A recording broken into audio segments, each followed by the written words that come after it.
Hello, my name is John Nagoski, and I'm a native speaker of English from Wisconsin in the USA. I would like to introduce to you my English reading channel with questions and answers. Think and Grow Rich by Napoleon Hill, as read by John Nagoski, 1936 edition, a public domain book. Chapter 1. The Man Who Thought His Way into Partnership with Thomas A. Edison. Truly, thoughts are things, and powerful things at that, when they are mixed with definiteness of purpose, persistence, and a burning desire for their translation into riches or other material objects. A little more than 30 years ago, Edwin C. Barnes discovered how true it is that men really do think and grow rich. His discovery did not come about at one sitting. It came little by little, beginning with a burning desire to become a business associate of the great Edison. One of the chief characteristics of Barnes' desire was that it was definite. He wanted to work with Edison, not for him. Observe carefully the description of how he went about translating his desire into reality, and you will have a better understanding of the 13 principles which lead to riches. When this desire, or impulse of thought, first flashed into his mind, he was in no position to act upon it. Two difficulties stood in his way. He did not know Mr. Edison, and he did not have enough money to pay his railroad fare to Orange, New Jersey. These difficulties were sufficient to have discouraged the majority of men from making any attempt to carry out the desire. But his was no ordinary desire. He was so determined to find a way to carry out his desire that he finally decided to travel by blind baggage, rather than be defeated. To the uninitiated, this means that he went to East Orange on a freight train. He presented himself at Mr. Edison's laboratory and announced he had come to go into business with the inventor. In speaking of the first meeting between Barnes and Edison, years later, Mr. Edison said, "He stood there before me, looking like an ordinary tramp, but there was something in the expression of his face which conveyed the impression that he was determined to get what he had come after." I had learned from years of experience with men that when a man really desires a thing so deeply that he is willing to stake his entire future on a single turn of the wheel in order to get it, he is sure to win. I gave him the opportunity he asked for, because I saw he had made up his mind to stand by until he succeeded. Subsequent events proved that no mistake was made. Barnes did not get his partnership with Edison on his first interview. He did get a chance to work in the Edison offices at a very nominal wage, doing work that was unimportant to Edison, but most important to Barnes, because it gave him an opportunity to display his merchandise, where his intended partner could see it. Months went by. Apparently nothing happened to bring the coveted goal which Barnes had set up in his mind as his definite major purpose. But something important was happening in Barnes's mind. He was constantly intensifying his desire to become the business associate of Edison.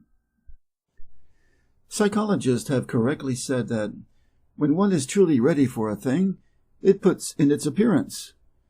Barnes was ready for a business association with Edison. Moreover, he was determined to remain ready until he got that which he was seeking.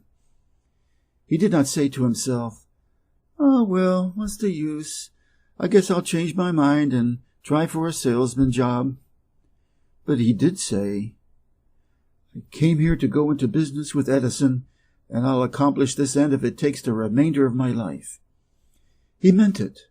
What a different story men would have to tell if only they would adopt a definite purpose and stand by that purpose until it had time to become an all-consuming obsession. Maybe young Barnes did not know it at the time, but his bulldog determination his persistence in standing back of a single desire, was destined to mow down all opposition and bring him the opportunity he was seeking. When the opportunity came, it appeared in a different form and from a different direction than Barnes had expected. That is one of the tricks of opportunity. It has a sly habit of slipping in by the back door, and often it comes disguised in the form of misfortune or temporary defeat. Perhaps this is why so many fail to recognize opportunity. Mr. Edison had just perfected a new office device, known at that time as the Edison dictating machine, now the Ediphone. His salesmen were not enthusiastic over the machine. They did not believe it could be sold without great effort. Barnes saw his opportunity. It had crawled in quietly, hidden in a queer-looking machine which interested no one but Barnes and the inventor. Barnes knew he could sell the Edison dictating machine. He suggested this to Edison and promptly got his chance. He did sell the machine. In fact, he sold it so successfully that Edison gave him a contract to distribute and market it all over the nation. Out of that business association grew the slogan, "Made by Edison and installed by Barnes." The business alliance has been in operation for more than 30 years. Out of it, Barnes has made himself rich in money. But he has done something infinitely greater. He has proved that one really may think and grow rich. How much actual cash that original desire of Barnes has been worth to him, I have no way of knowing. Perhaps it has brought him $2 or $3 million. But the amount, whatever it is, becomes insignificant when compared with the greater asset he acquired in the form of definite knowledge that an intangible impulse of thought can be transmuted into its physical counterpart by the application of known principles. Barnes literally thought himself into a partnership with the great Edison. He thought himself into a fortune. He had nothing to start with except the capacity to know what he wanted and the determination to stand by that desire until he realized it. He had no money to begin with. He had but little education. He had no influence. But he did have initiative, faith, and the will to win. With these intangible forces, he made himself #1 man with the greatest inventor who ever lived. Now, let us look at a different situation and study a man who had plenty of tangible evidence of riches, but lost it, because he stopped 3 feet short of the goal he was seeking. 3 feet from gold. One of the most common causes of failure is the habit of quitting when one is overtaken by temporary defeat. Every person is guilty of this mistake at one time or another. An uncle of R.U. Darby was caught by the gold fever in the gold rush days and went west to dig and grow rich. He had never heard that more gold has been mined from the brains of men than has ever been taken from the earth. He staked a claim and went to work with pick and shovel. The going was hard, but his lust for gold was definite. After weeks of labor, he was rewarded by the discovery of the shining ore. He needed machinery to bring the ore to the surface. Quietly, he covered up the mine, retraced his footsteps to his home in Williamsburg, Maryland, told his relatives and a few neighbors of the strike. They got together money for the needed machinery, had it shipped. The uncle and Darby went back to work the mine. The first car of ore was mined and shipped to a smelter. The returns proved he had one of the richest mines in Colorado. A few more cars of that ore would clear the debts. Then would come the big killing in profits. Down went the drills. Up went the hopes of Darby and Uncle. Then something happened. The vein of gold ore disappeared. They had come to the end of the rainbow, and the pot of gold was no longer there. They drilled on, desperately trying to pick up the vein again, all to no avail. Finally, they decided to quit. They sold the machinery to a junk man for a few $100s and took the train back home. Some junk men are dumb, but not this one. He called in a mining engineer to look at the mine and do a little calculating. The engineer advised that the project had failed because the owners were not familiar with fault lines. His calculations showed that the vein would be found just 3 feet from where the Darbys had stopped drilling. That is exactly where it was found. The junk man took millions of dollars in ore from the mine because he knew enough to seek expert counsel before giving up. Most of the money which went into the machinery was procured through the efforts of R.U. Darby, who was then a very young man. The money came from his relatives and neighbors because of their faith in him. He paid back every dollar of it, although he was years in doing so. Long afterward, Mr. Darby recouped his loss many times over, when he made the discovery that desire can be transmuted into gold. The discovery came after he went into the business of selling life insurance. Remembering that he lost a huge fortune because he stopped 3 feet from gold, Darby profited by the experience in his chosen work, by the simple method of saying to himself, "I stopped 3 feet from gold, but I will never stop because men say no when I ask them to buy insurance." Darby is one of a small group of fewer than 50 men who sell more than $1 million in life insurance annually. He owes his stick ability to the lesson he learned from his quit ability in the gold mining business. Before success comes in any man's life, he is sure to meet with much temporary defeat, and perhaps some failure. When defeat overtakes a man, the easiest and most logical thing to do is to quit. That is exactly what the majority of men do. More than 500 of the most successful men this country has ever known told the author their greatest success came just one step beyond the point at which defeat had overtaken them. Failure is a trickster with a keen sense of irony and cunning. It takes great delight in tripping one when success is almost within reach. A 50-cent lesson in persistence. Shortly after Mr. Darby received his degree from the University of Hard Knocks and had decided to profit by his experience in the gold mining business, he had the good fortune to be present on an occasion that proved to him that no does not necessarily mean no. One afternoon he was helping his uncle grind wheat in an old-fashioned mill. The uncle operated a large farm on which a number of colored sharecrop farmers lived. Quietly the door was opened, and a small colored child, the daughter of a tenant, walked in and took her place near the door. The uncle looked up, saw the child, and barked at her roughly, "What do you want?" Meekly the child replied, "My mammy say send her 50 cents. "I'll not do it," the uncle retorted. "Now you run on home." "Yes," the child replied, but she did not move. The uncle went ahead with his work, so busily engaged that he did not pay enough attention to the child to observe that she did not leave.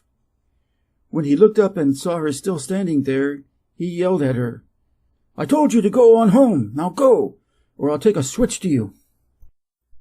The little girl said, "Yes," but she did not budge an inch. The uncle dropped a sack of grain he was about to pour into the mill hopper, picked up a barrel stave, and started toward the child with an expression on his face that indicated trouble. Darby held his breath. He was certain he was about to witness a murder. He knew his uncle had a fierce temper. He knew that colored children were not supposed to defy white people in that part of the country.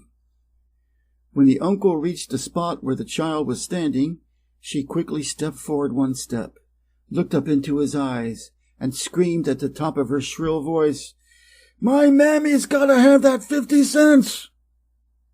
The uncle stopped, looked at her for a minute, then slowly laid the barrel stave on the floor, put his hand in his pocket, took out $50 and gave it to her.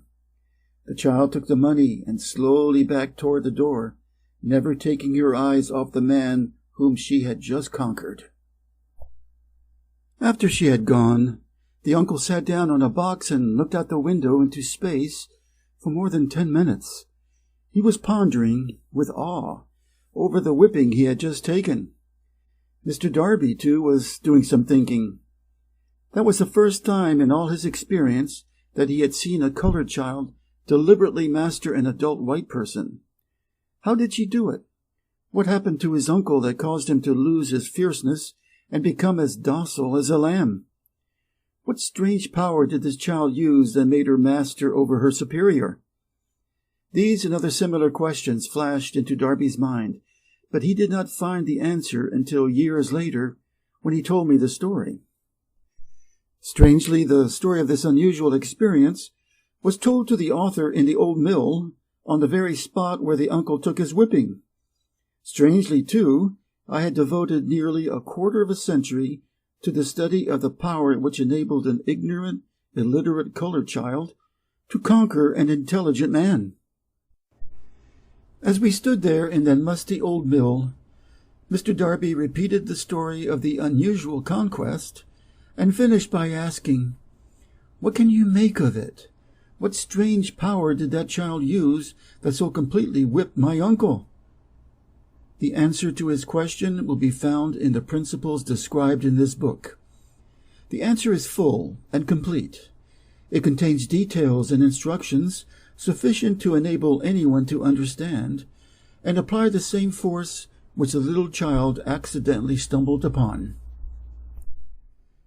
Keep your mind alert, and you will observe exactly what strange power came to the rescue of the child. You will catch a glimpse of this power in the next chapter. Somewhere in the book you will find an idea that will quicken your receptive powers and place at your command, for your own benefit, the same irresistible power. The awareness of this power may come to you in the first chapter, or it may flash into your mind in some subsequent chapter. It may come in the form of a single idea, or it may come in the nature of a plan or a purpose. Again, it may cause you to go back into your past experiences of failure or defeat, and bring to the surface some lesson by which you can regain all that you lost through defeat. After I had described to Mr. Darby the power unwittingly used by that little colored child, he quickly retraced his 30 years of experience as a life insurance salesman, and frankly acknowledged that his success in that field was due, in no small degree, to the lesson he had learned from the child. Mr. Darby pointed out, "Every time a prospect tried to bow me out without bowing, I saw that child standing there in the old mill, her big eyes glaring in defiance, and I said to myself, 'I gotta make this sale.' The better portion of all sales I have made were made after people had said no." He recalled too his mistake in having stopped only 3 feet from gold. "But," he said, "that experience was a blessing in disguise. It taught me to keep on keeping on, no matter how hard the going may be, a lesson I needed to learn before I could succeed in anything."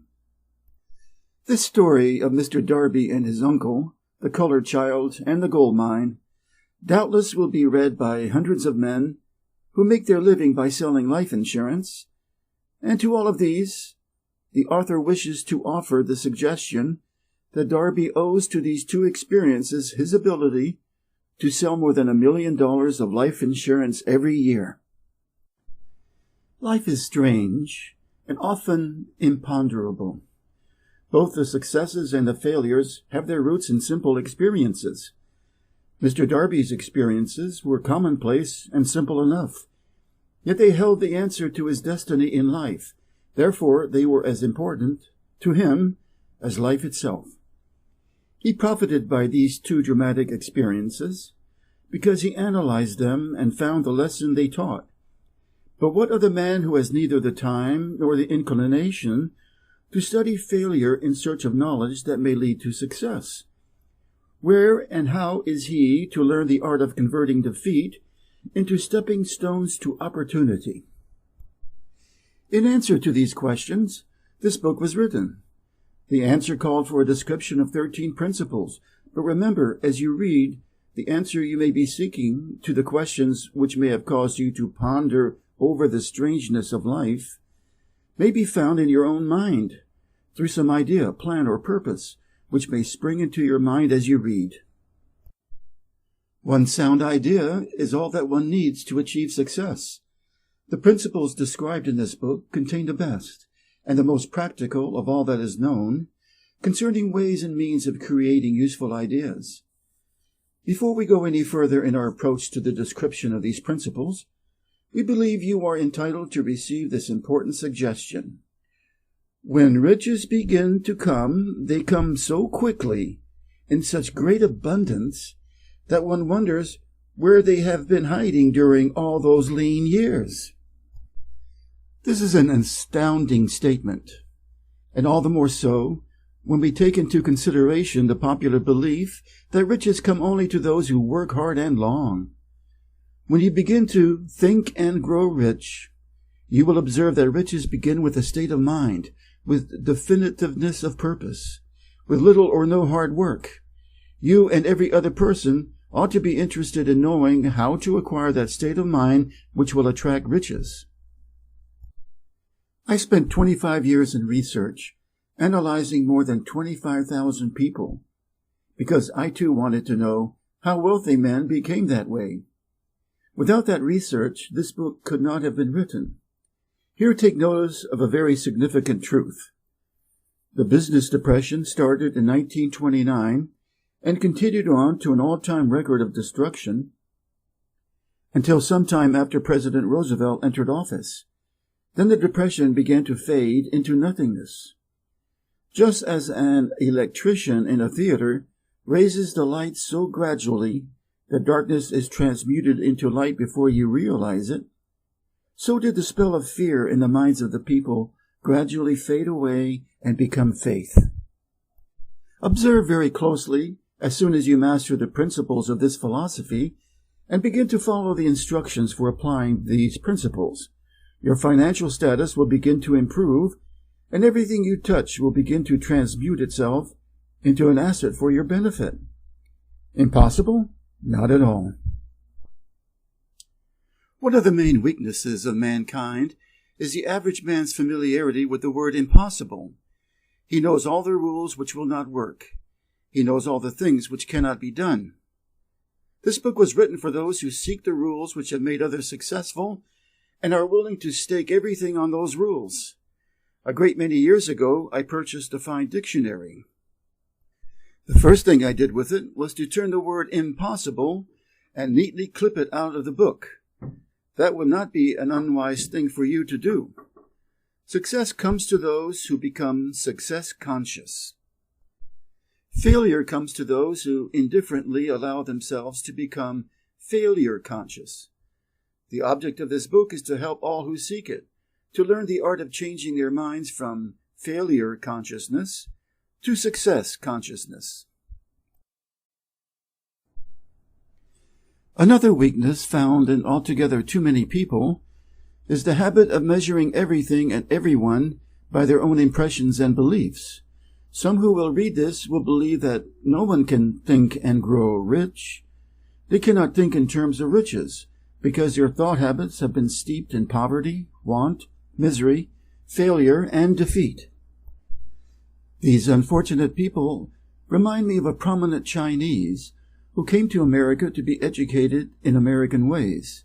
He attended the University of Chicago. One day President Harper met this young Oriental on the campus, stopped to chat with him for a few minutes, and asked what had impressed him as being the most noticeable characteristic of the American people. "Why," the Chinaman exclaimed, "the queer slant of your eyes. Your eyes are off slant." What do we say about the Chinese? We refuse to believe that which we do not understand. We foolishly believe that our own limitations are the proper measure of limitations. Sure, the other fellow's eyes are off slant, because they are not the same as our own. Millions of people look at the achievements of Henry Ford after he has arrived and envy him because of his good fortune or luck or genius or whatever it is that they credit for Ford's fortune. Perhaps one person in every 100,000 knows the secret of Ford's success. and those who do not know are too modest or too reluctant to speak of it because of its simplicity. A single transaction will illustrate the secret perfectly. A few years back, Ford decided to produce his now famous V8 motor.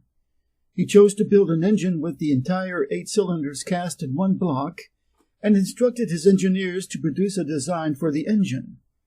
The design was placed on paper, but the engineers agreed to a man that it was simply impossible to cast an 8-cylinder gas engine block in one piece. Ford said, "Produce it anyway." "But," they replied, "it's impossible." "Go ahead," Ford commanded, "and stay on the job until you succeed, no matter how much time is required." The engineers went ahead. There was nothing else for them to do if they were to remain on the Ford staff. 6 months went by, nothing happened. Another 6 months passed, and still nothing happened. The engineers tried every conceivable plan to carry out the orders, but the thing seemed out of the question. Impossible! At the end of the year, Ford checked with his engineers, and again they informed him they had found no way to carry out his orders.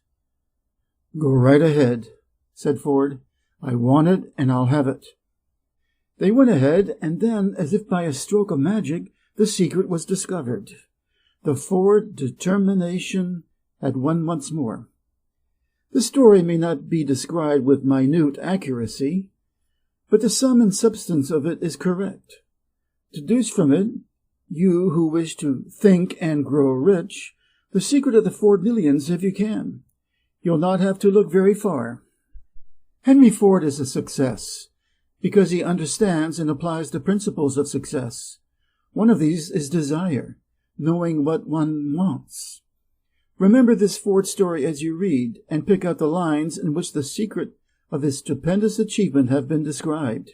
If you can do this, if you can lay your finger on the particular group of principles which made Henry Ford rich, you can equal his achievements in almost any calling for which you are suited. You are the master of your fate, the captain of your soul, because when Henley wrote the prophetic lines, "I am the master of my fate, I am the captain of my soul," he should have informed us that we are the masters of our fate, the captains of our souls, because we have the power to control our thoughts.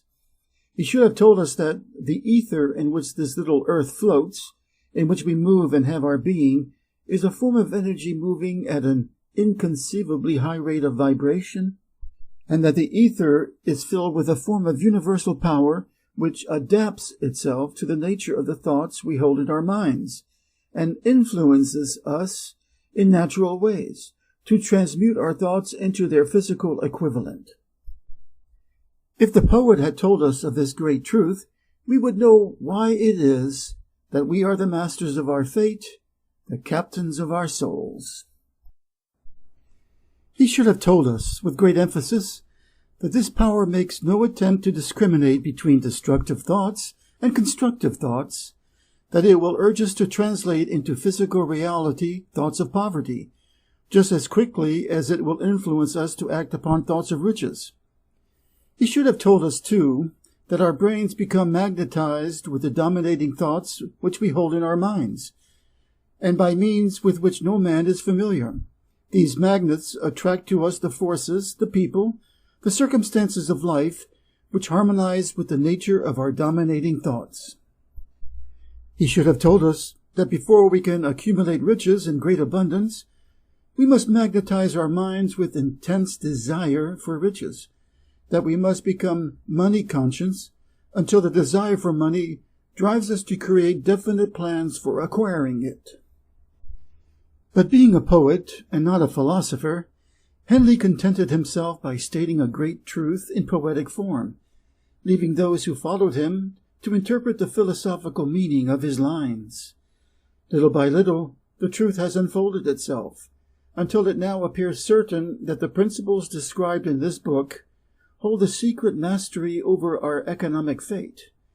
We are now ready to examine the first of these principles. Maintain a spirit of open-mindedness, and remember as you read, they are the invention of no one man.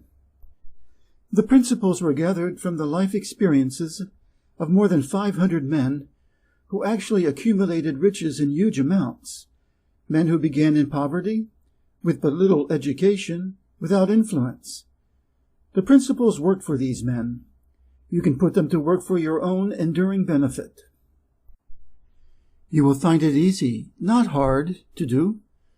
Before you read the next chapter, I want you to know that it conveys factual information which might easily change your entire financial destiny, as it has so definitely brought changes of stupendous proportions to two people described. I want you to know also that the relationship between these two men and myself is such that I could have taken no liberties with the facts, even if I had wished to do so. One of them has been my closest personal friend for almost 25 years. The other is my own son. The unusual success of these two men, success which they generously accredit to the principle described in the next chapter, more than justifies this personal reference as a means of emphasizing the far-flung power of this principle. Almost 15 years ago, I delivered the commencement address at Salem College, Salem, West Virginia. I emphasized the principle described in the next chapter with so much intensity that one of the members of the graduating class definitely appropriated it and made it a part of his own philosophy. The young man is now a member of Congress and an important factor in the present administration. Just before this book went to the publisher, he wrote me a letter in which he so clearly stated his opinion of the principle outlined in the next chapter that I have chosen to publish his letter as an introduction to that chapter. It gives you an idea of the rewards to come. My dear Napoleon, my service as a member of Congress, having given me an insight into the problems of men and women, I am writing to offer a suggestion which may become helpful to thousands of worthy people. With apologies, I must state that the suggestion, if acted upon, will mean several years of labor and responsibility for you, but I am enheartened to make the suggestion because I know your great love for rendering useful service. In 1922, you delivered the commencement address at Salem College when I was a member of the graduating class. In that address, you planted in my mind an idea which has been responsible for the opportunity I now have to serve the people of my state, and will be responsible, in a very large measure, for whatever success I may have in the future. The suggestion I have in mind is that you put into a book the sum and substance of the address you delivered at Salem College, and in that way give the people of America an opportunity to profit by your many years of experience and association with the men who, by their greatness, have made America the richest nation on earth. I recall, as though it was yesterday, the marvelous description you gave of the method by which Henry Ford, with but little schooling, without a dollar, with no influential friends, rose to great heights. I made up my mind then, even before you had finished your speech, that I would make a place for myself, no matter how many difficulties I had to surmount. Thousands of young people will finish their schooling this year and within the next few years. Every one of them will be seeking just such a message of practical encouragement as the one I received from you. They will want to know where to turn, what to do, to get started in life. You can tell them, because you have helped to solve the problems of so many, many people. Is there any possible way that you can afford to render so great a service?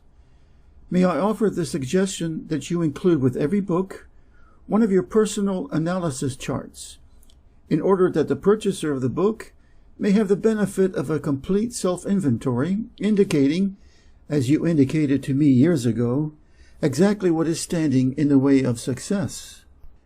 Such a service as this, providing the readers of your book with a complete, unbiased picture of their faults and their virtues, would mean to them the difference between success and failure. The service would be priceless. Millions of people are now facing the problem of staging a comeback because of the Depression, and I speak from personal experience when I say, I know these earnest people would welcome the opportunity to tell you their problems and to receive your suggestions for the solution. You know the problems of those who face the necessity of beginning all over again. There are thousands of people in America today who would like to know how they can convert ideas into money.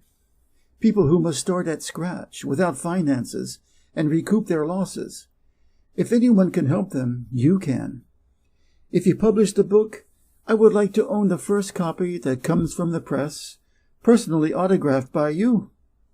With best wishes, believe me, cordially yours, Jennings Randolph.